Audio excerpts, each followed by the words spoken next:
এটা যে আমি কি রান্না করলাম নিজেই বুঝতে পারলাম না। খাবার টেবিলে আমার ভাগে পাওয়া নিয়েই সমস্যা হয়ে গেল।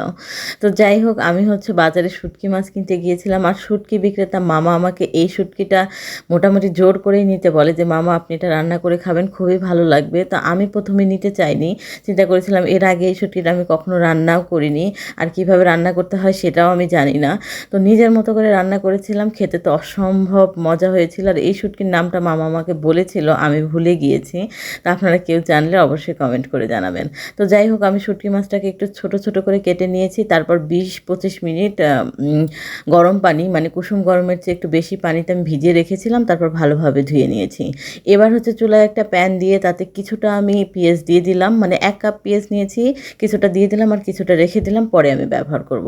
তো নরমালি যেভাবে আমরা শুঁটকি মাছ রান্না করি এই রান্নাটা আমি একটু অন্যভাবে করেছিলাম। নিজের মতো করে ট্রাই করেছিলাম। খেতে অসম্ভব মজা হয়েছিল। তো পেঁয়াজটাকে আমি একটু ভেজে এরপরে যে ধুয়ে রাখা সেই শুঁটকি মাছ দিয়ে দিলাম। এবার হচ্ছে পেঁয়াজের সাথে শুঁটকি মাছটাকে আমি আগে ৩ থেকে ৪ মিনিট খুব ভালোভাবে ভেজে নিব। তো এভাবে ভাজলে কি হবে, এই শুঁটকি মাছটা একটু শক্ত, শক্ত হয়ে যাবে আর খাওয়ার সময় খুব বেশি ভালো লাগবে। তো তারপর আমি এই যে এখানে রসুন দিয়ে দিলাম। তো গোটা, গোটা করে শুধু রসুনটা ছিলে নিয়েছিলাম, দেশি রসুন। তারপর ঝালের জন্য শুকনা মরিচ ৩-৪ টা শুকনা মরিচ ছোট, ছোট করে কেটে নিয়েছিলাম, সেটাও দিয়ে দিলাম। তারপর আমি আবারও হচ্ছে ১ মিনিট খুব ভালোভাবে ভেজে নিব।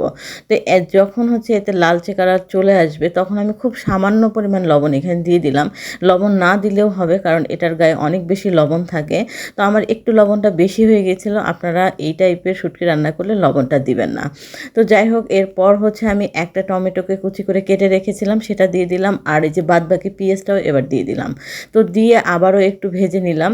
তো ভেজে এখানে আমি কিছু শুকনো মশলা ব্যবহার করব। মানে হলুদ গুঁড়ো, ধনিয়া গুঁড়ো ১ চামচ করে দিয়েছি আর জিরা গুঁড়ো ১ চামচ দিলাম। আর আবারও হচ্ছে আমি শুকনা মরিচের গুঁড়ো দিয়ে দিলাম ১ চামচ। তো ঝালটা হচ্ছে স্বাদ অনুযায়ী। তো আমি ১ম এ একটু বেশি দিতে চেয়েছিলাম। তারপর চিন্তা করলাম বেশি ঝাল হয়ে যাবে, এজন্য একটু কমই রাখলাম। তো এরপর হচ্ছে সামান্য গরম পানি দিয়ে এবার হচ্ছে ঢাকনা দিয়ে ঢেকে এটাকে আমি খুব ভালোভাবে মানে ২ থেকে ৩ মিনিট খুব ভালোভাবে রান্না করে নিব।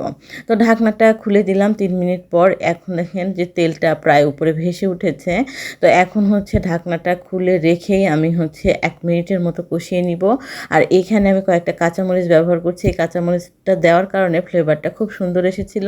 আর দিয়ে দিচ্ছি বাকি যে রসুনটা রেখেছিলাম সেটাও দিয়ে দিলাম। দিয়ে এবার খুব সুন্দর করে এটা নাড়াচাড়া করে আমার হচ্ছে ঢাকনা দিয়ে ঢেকে ১ মিনিট রেখে দিয়েছিলাম। আর ১ মিনিট পরে দেখেন এর কালারটা কতটা সুন্দর এসেছে। তো যাই হোক খেতে কিন্তু অসম্ভব মজার ছিল। আপনারা একবার হলেও ট্রাই করবেন, নিরাশ হবেন না। তো এই ছিল আজকে আমার রেসিপি। রেসিপি ভালো লাগলে অবশ্যই একটা লাইক করে দিবেন আর হাতে সময় থাকলে চট করে একটা শেয়ার করে দিন। আজকে এ পর্যন্তই। কথা হবে নেক্সট কোনো রেসিপি নিয়ে। সে পর্যন্ত সবাই ভালো থাকবেন। আসসালামু আলাইকুম।